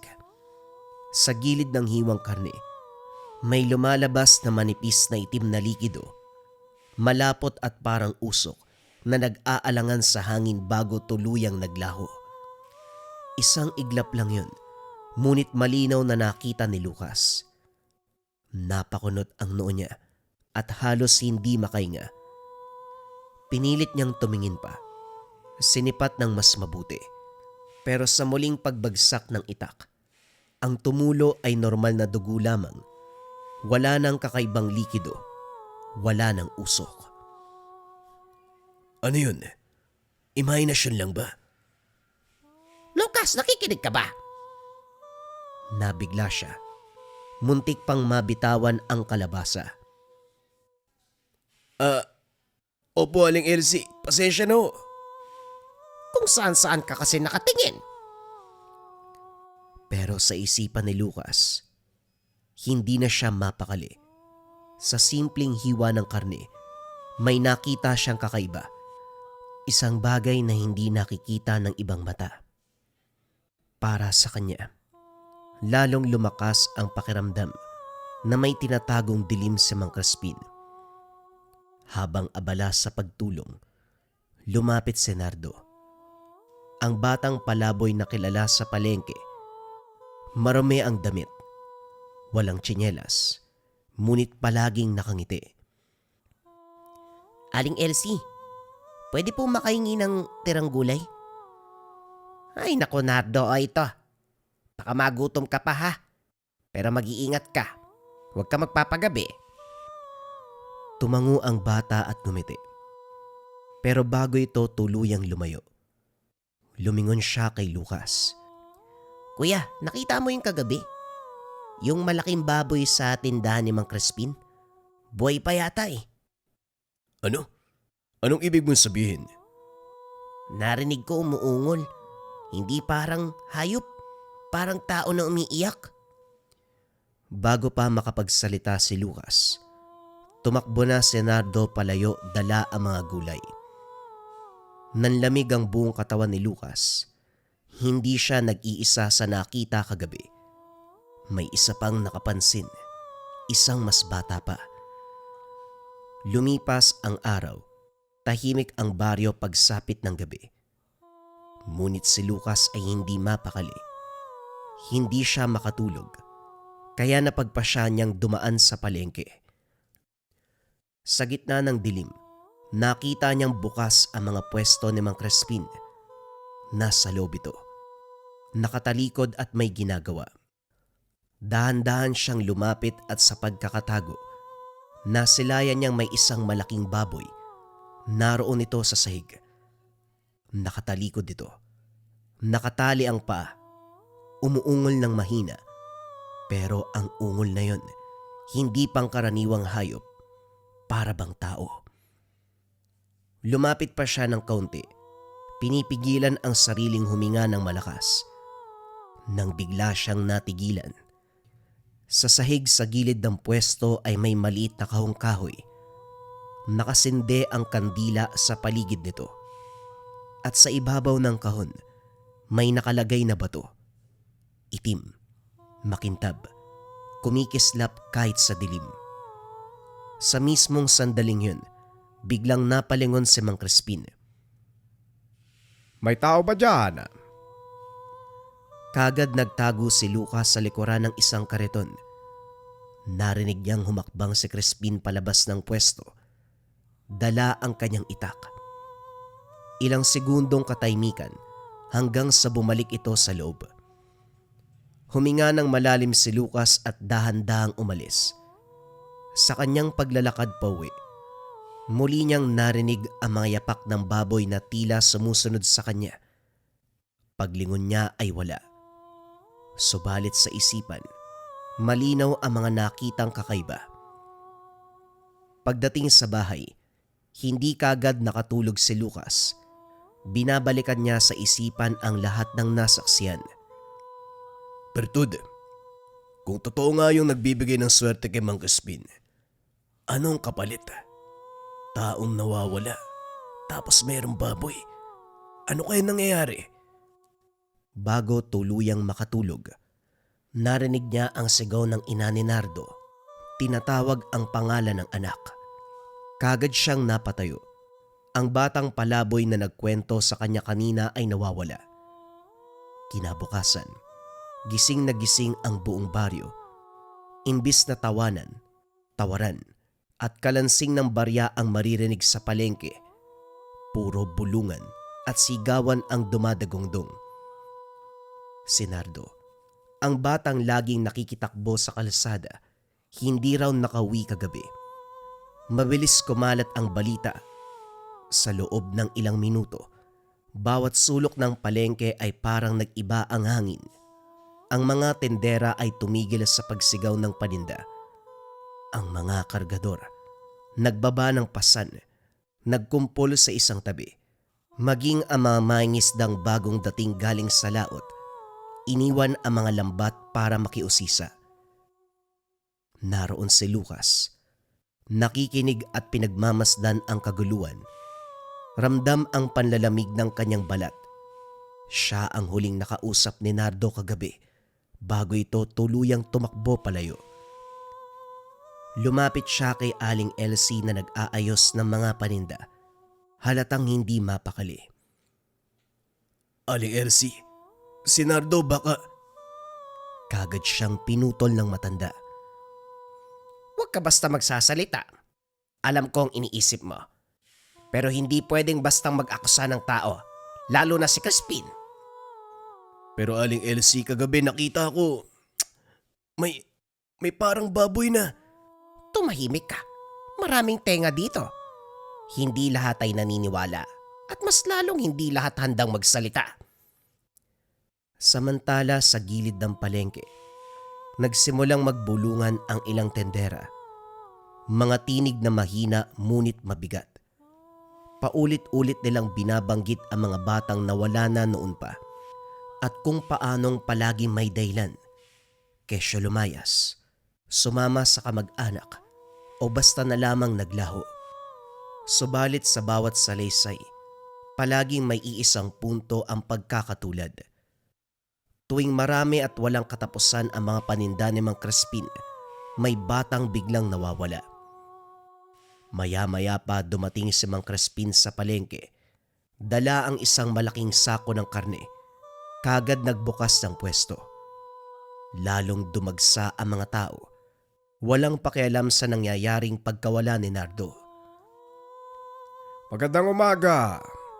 Bagong katay, sariwa pa. Tara, bumili kayo. Napasulyap si Lucas.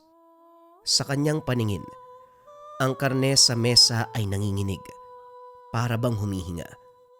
Kaso nga lang pagkurap niya, parang normal lang ang lahat. Hindi niyo po ba nakikita? Huwag ka maingay. May mga bagay na hindi lahat nakikita.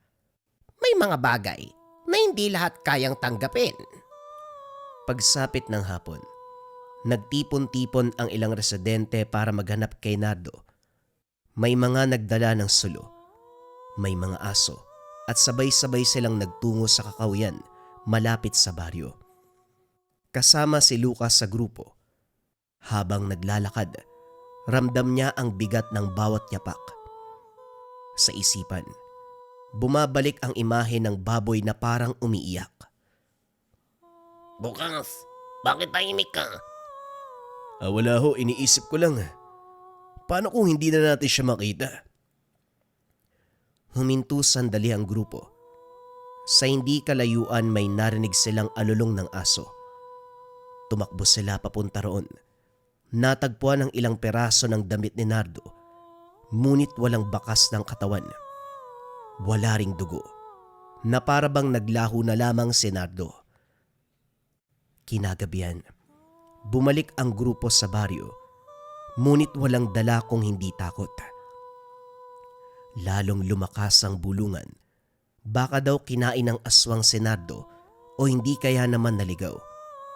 May iba din na nagsasabi na baka tao ang may pakana sa pagkawala ng bata. Sa isipan ni Lucas, alam niya kung sino ang pinaghihinalaan, bagaman hindi niya alam kung paano sasabihin. Habang nakaupo sa tapat ng kanyang kubo, dumating si Aling Elsie. Dala nito ang isang lamparang may mahinang sindi. Lucas, alam kong marami kang katanungan. Kung gusto mong maintindihan, dumaan ka mamaya sa bahay ko. May ipapakita ko sa iyo.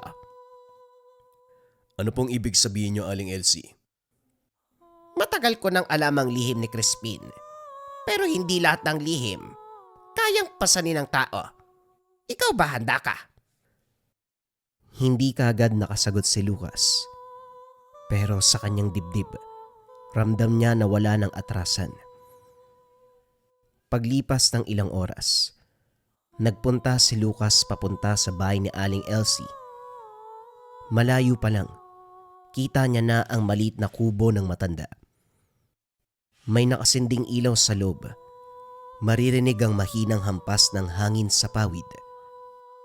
Nang kumatok, agad siyang pinapasok ng matanda. Lucas, mabutit dumating ka. Halika, umupo ka. Sa loob ng bahay nakalatag ang mga lumang gamit. Mga palayok, ilang tuyong halamang gamot, mga nakasabit na anting-anting na gawa sa buto ng hayop. Pasensya na sa gulo. Ngunit dito, makakapagsalita ako ng malaya. Umupo si Lucas, huminga ng malalim. Aling Elsie, ano ba talaga ang lihim ni Mang Crispin? Matagal bago sumagot si Elsie. Tila nag-iipon muna ng lakas ng loob. Matagal na kitang nakikitang nagmamasid at alam kong hindi ka bulag. Nakikita mo ang hindi napapansin ng iba. Ano pong ibig niyong sabihin? Ang bertud, isang uri ng kapangyarihan, isang bagay na nagbibigay ng kasaganahan, pero hindi ito libre. Ang may hawak nito ay hindi magugutom, hindi mauubusan, ngunit sa bawat biyaya, may kapalit na buhay. Kaya ba maraming nawawalang bata rito? Tama ka. Hindi lahat ay bata, pero madalas mga inosente. Mas matamis daw ang buhay na kinuha mula sa malinis na kaluluwa. Nanindig ang balahibo ni Lucas. Pero paano niyo po nalaman ang lahat ng ito? Kung ganun, matagal niyo nang alam ang lihim ni Mang Crispin? Nagbuntong hininga si Aling Elsie bago tumitig ng diretso sa kanya.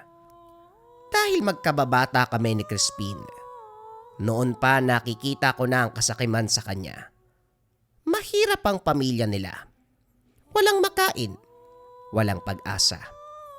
Hanggang isang gabi may dumating na matanda, isang tagapasa ng itim na bertud. Inalok siya ng kasaganahan kapalit ng dugo ng iba. Tinanggap niya at mula roon hindi na siya naubusan ng baboy. Lagi may paninda. Kasabay nito palagi ding may nawawala. Kaya pala may naririnig akong ungol sa kanyang pwesto. Hindi pala yun hayop. Hindi nga. Mga kaluluwa ito. Lucas, mga kaluluwang kinulong nyo sa anyo ng hayop upang gawing alay. Nanahimik si Lucas sandali. Ang dibdib niya ay kumakabog, parang sasabog. Kung totoo ang lahat ng ito, bakit walang gumagawa ng paraan? Bakit walang humaharap kay Mang Crispin? Sapagkat natatakot sila, pati na rin ako. Dahil sa kanyang bertud, hindi siya basta-basta mamamatay. Hindi rin siya tinatabla ng sakit at higit sa lahat. Sino bang may gustong kumalaban sa taong pinagbumula ng sariwang karne? Napatango si Lucas.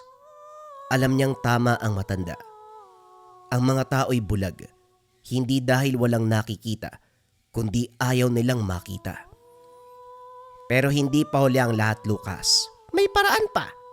Ngunit hindi madali. Kung talagang gusto mong tapusin ang kasamaan niya, kailangan mong bawiin ang batong itim na kanyang inaalagaan. Ang bertud mismo. Wala siyang kapangyarihan kapag nawala yon. Paano ko naman po gagawin yun? Huwag kang basta-basta lulusob. Maghintay ka ng tamang oras. Kapag kinuha niya ang kanyang handog, doon siya pinakamahina.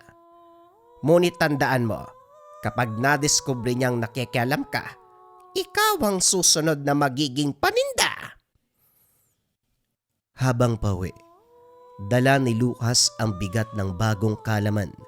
Hindi siya makapaniwala sa bigat ng responsibilidad na nasa balikat niya ngayon. Pagdaan niya sa pwesto ni Crispin, sarado na ito. Ngunit sa dilim ng gabi, may naririnig siyang may hinang ungol mula sa loob. Mahaba, puno ng dalamhati, para bang may mga kaluluwang nagsusumamo. Napapikit siya at huminga ng malalim. Kung sinardo man ang susunod na handog, hindi ko hahayaang mangyari ang bagay na ito. Kinabukasan, dumiretso siya kay Aling Elsie. Handa na po ako, Aling Elsie. Ano po ang gagawin ko? Tahimik ang matanda. Bago dahan-dahang inilabas, mula sa aparador ang isang maliit na supot. Narito, Lucas. May mga dahon ng kabling, pangtaboy ng masamang espiritu. Ilagay mo itong asin sa iyong bulsa. Hindi ka nito kayang iligtas sa lahat, pero kahit papano makakatulong. Maraming salamat po, Aling Elsie. Huwag kang matakot sa dilim.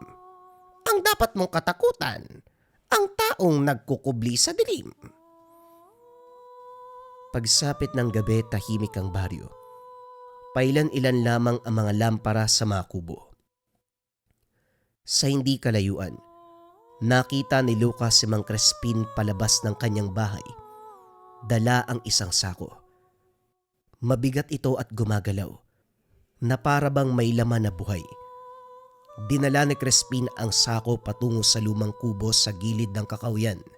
Doon may nakalatag na mga kandila, mga dahon ng anahaw, at ang maliit na kahon na may itim na bato. Ibinagsak ni Crispin ang sako. Tumama ito sa lupa at umungol ng mahina. Ungol ng tao, hindi ng hayop. Lumapit si Crispin sa kahon. Kinuha niya ang batong itim. Itinaas sa ibabaw ng kanyang ulo. Sa kapangyarihan ng lupa at dugo, sa ngalan ng kasunduan, tanggapin mo ang aking handog.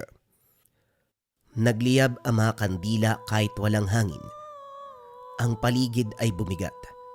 Para bang lumulubog ang lupa. Binuksan ni Crispin ang sako. Mula rito ay lumabas ang isang maliit na katawan. Hindi baboy, kundi isang bata. Nanlaki ang mga mata ni Lucas. Si Nardo, nakatali ang kamay at paa ng bata, mahina at halos walang malay. Itinapat ni Crispin ang itim na bato sa noo ni Nardo. Kaluluwa ng inosente, maging susi ng aking kasaganahan. Sa bawat patak ng dugo mo, sa bawat hiningang kukunin, mananatili akong mayaman at malakas. Unti-unting nagdilim ang paligid. Ang apoy na kandila ay naging kulay asul. Ang amoy ng hangin ay naging maalingasaw, nangangamoy patay na daga. Nagsimulang umiyak si Nardo. Mahina ngunit puno ng takot. Tulungan niyo po ako. Nanigas si Lucas sa pinagtataguan. Gusto niyang sumugod subalit natatakot. Alam niyang sa oras sa makita si Crispin, maaari rin siyang gawing handog. Ngunit nang marinig ni Lucas na muling umiyak si Nardo, bigla siyang nakaramdam ng init sa dibdib. Ang takot ay napalitan ng tapang. Hindi ako pwedeng manahimik. Hindi ko pwedeng hayaang matapos ang ritual na ito. Dahan-dahan niyang hinugot mula sa bulsa ang supot na ibinigay ni Aling Elsie. Binuksan niya ito at kinuha ang dahon ng kabling. Huminga ng malalim at saka sumugod palabas sa pinagtataguan. Mang Crispin, tama na! Nagulat si Crispin. Napalingon at nakita si Lucas na hawak ang dahon. Sandaling natigilan ang tendero bago ngumisi ng malamig. Kaya pala kanina pa kita nararamdaman. Lucas, ang batang mapangahas. Itinaas ni Mang Crispin ang bato. Naglabas ito ng itim na usok. Kung gusto mo siyang iligtas, ikaw ang magiging kapalit. Humahalimuyak sa paligid ang amoy ng sinunog na laman at bulok na dugo. Umiikot ang usok mula sa itim na bato na hawak ni Crispin. Kumakapit sa mga kandilang bughaw ang apoy. Nakatayo si Lucas sa harapan ng altar. Hawak ang dahon ng kabling na ibinigay ni Aling Elsie. Nanginginig pa ang mga tuhod, ngunit matibay ang tinig. Pakawalan mo si Nardo, Mang Crispin. Hindi na pwede ang ganito. Ngumisi si Crispin at sa isang iglap, parang dumilim ang kanyang muka. Namutla, lumalim ang mata, ang ngipin ay tila humaba. Hindi mo naiintindihan, Lucas. Ito ang nagbibigay ng buhay sa akin at sa bawat kaluluwa na inaalay ko, mas tumatagal ang aking buhay. Nadadagdagan ang aking lakas, mas lumalago ang aking paninda. Sino ka para humadlang? Dahan-dahang lumapit si Crispin. Dala ang itim na bato na animoy buhay at kumikislap. Sa bawat takbang, parang yumanig ang lupa. Si Lucas na may umatras ng kaunti. Hindi lahat ng bagay na bibili ng kasaganaan. May hangganan ng kasamaan. Tumawa lamang si Crispin ng malakas. Hangganan. Tignan mo ang mga taong nasa baryo. Hindi nagtatanong. Basta busog at may karne sa hapag. Wala silang pakialam kung may nawawala. Basta hindi sila ang biktima. Naramdaman ni Lucas ang sakit ng katotohanan iyon. Ngunit lalo siyang tumibay. Kahit sila'y natatakot, hindi ibig sabihin nun na tama ang ginagawa mo. Biglang inihampas si Crispin ang bato sa lupa. Umusok ito. Nagsimulang gumapang ang maitim na anino. Tumayo mula sa lupa ang mga anyo ng baboy. Malalaki, nanginginig at may mata ng tao. Napasigaw si Nardo mula sa pagkakatali. Kuya Lucas, tulungan mo ko. Kagad tumakbo si Lucas. Hawak ang mga proteksyon. Iniampas ito sa isa sa mga baboy. Umalingasaw ang usok at naglaho ang halimaw. Napaatras si Crispin at napangiwi. May protection kang dala. Si Aling Elsie ang nagbigay nito. Hindi ka makakapanaig. Hindi mo ko matatalo. Hanggat hawak ko ang bato, ikaw ang mamamatay. Nagsimulang umikot si Lucas sa altar. Pilit na lumalapit kay Nardo. Sa bawat kilos niya, sinusundan ng mga anino. Ang bawat isa ay may mga mata ng nawawalang tao, mga batang kababaihan, mga mukha ng kawalan ng pag-asa. Mga handog ko. Ngayon, madadagdagan pa. Kagad na sumugod si Crispin. Itinaas ang bato upang ipataw kay Lucas. Subalit hinarang ng binata ang mga dalang proteksyon. Kumislap ang liwanag. Tumilapon ang bato sa lupa at sa sandaling nagdilim ang paligid. Sinamantala ito ni Lucas. Mabilis na tumakbo kay Nardo. Pinunit niya ang lubid gamit ang sariling kamay. Halos mapunit ang balat sa tindi ng pagkakahigpit. Kuya, natatakot ako. Anong gagawin natin? Kumalma ka. Tatakas tayo dito. Tisin mo lang. Hindi pa tapos si Crispin. Kinuha muli ang bato at tinaas sa ere. Lalong lumakas ang apoy ng mga kandila. At mula sa dilim, lumitaw ang isang mas malaking anyo. Isang dambuhalang baboy na may mukha ng tao. Kung hindi mo ko susundin, ikaw ang isusunod ko. Nanlaki ang mga mata ni Lucas. Alam niyang hindi kakayaning lumaban ng derechahan. Kuya Lucas, kunin mo yung bato. Yun lang yung nagpapalakas sa kanya. Pero paano? May hirapan tayo. Basta lumapit ka, kuya. Ako na pong bahala. Hindi alam ni Lucas kung saan nanggagaling ang tapang ng bata. Ngunit naniwala siya. Bumitaw siya sa pag-iwas. Diretsong sumugod kay Crispin. Itinaas namang Crispin ang bato. Ngunit inihampas ni Lucas ang asin na nakabalot sa pulang tela. Sumabog ang liwanag. Napatras si Crispin. Sumisigaw na parabang hayop na nasusugatan. Tumilapon ang bato sa sahig. Kagad na dinampot ni Lucas at sa unang hawak nito. Ramdam niya ang bigat na parang libo-libong kaluluwang nakatali sa loob. Nanginginig si Lucas. Hindi alam kung itatapon o sisirain. Subalit lumapit si Crispin. Duguan ang mata. Sumisigaw ng buo niyang boses. Ibalik mo yan. Hindi mo alam ang pinaglalaroan mo. Mas mabuti kung masira to kaysa manatili kang halimaw. Itinaas niya ang bato at handa ng wasakin. Umugong ang paligid. Parang sabay-sabay na humihiyaw ang libo-libong kaluluwa mula sa batong hawak ni Lucas. Sa bawat segundo'y bigat na bigat siya. Para bang ang kamay niya, pinipilas ng mga boses na umaagos mula rito. Nanginginig ang buong katawan.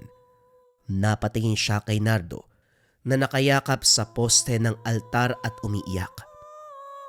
Kuya, gawin mo na. Gawin mo na bago pa mauli ang lahat. Biglang sumugod si Crispin. Sugatan, pero hindi pa rin sumusuko. Naminilog ang mga mata. Nag-uumapaw ang galit. Huwag mo yung gagawin, Lucas. Hindi mo alam ang pinipigilan mo. Ang lakas ng ito ay para sa baryo. Kapag nakawala yan, babalik tayo sa gutom, sa kahirapan at pagkalugmok. Lumapit siya na halos gumagapang. Dumapo ang kamay sa balikat ni Lucas. Alam mo kung bakit hindi umaagal ang mga tao. Dahil pinapakain ko sila. Kung sisirain mo yan, wala ka ring pinagkaiba sa mga magnanakaw ng pag-asa. Huwag mong gawin ang pinaplano mo. Sandaling natigilan si Lucas. Totoo nga, busog ang baryo dahil kay Crispin. Ngunit sa likod nito ay mga buhay na isinasakripisyo, mga pamilyang nawalan, mga batang hindi na umuuwi. Kung ito ang sinasabi mong pag-asa, mas pipiliin kong magutom kaysa kumain mula sa dugo ng walang laban. Hinampas niya ang bato sa sahig ng altar. Sa unang pagbagsak, nabiyak ang bato. Lumabas ang nakakasilaw na liwanag. Umaalingaw-ngaw ang sigaw ni Crispin. Hindi sigaw ng tao, kundi sigaw ng halimaw na nawala ng lakas. Isa-isa, ang mga anino ay naglaho. Umuuwi sa usok. Ang dambuhalang baboy na may mukha ng tao ay nabasag. Biglang tinangay ng hangin. Sumabog muli ang bato at mula rito'y lumabas ang mga kaluluwa ng mga nawawala. Nadapa si Crispin sa lupa. Hingal na hingal, unti-unting nagiging payat at kulubot.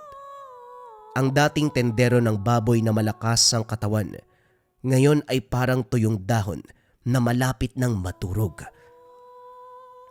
Hindi maaari. Ginawa ko naman ang lahat para mabuhay. Buhay na hindi galing sa tama. Hindi kailanman magtatagal. Sa huling sandali, huminto na ang paghinga ni Crispin. Ang katawan niya'y natunaw at naglaho. Iniwan lamang ang lumang kutsilyo ng pagkatay.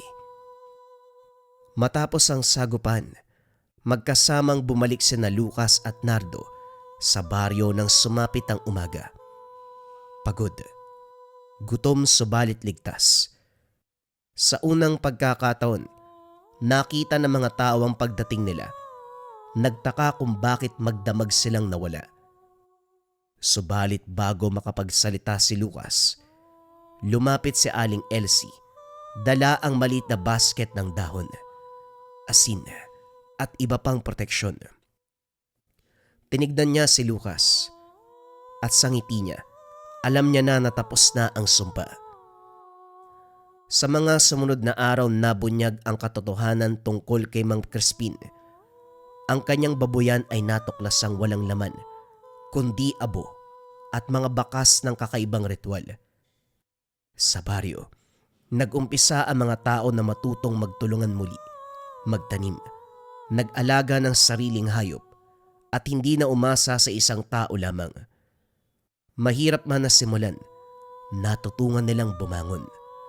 Ang takot na dulot ng pagkawala ng kanilang mga kababaryo, napalitan ng tapang at pagkakaisa. Nang tuluyang masugpo ng isang kargador, ang isang matadero na aswang.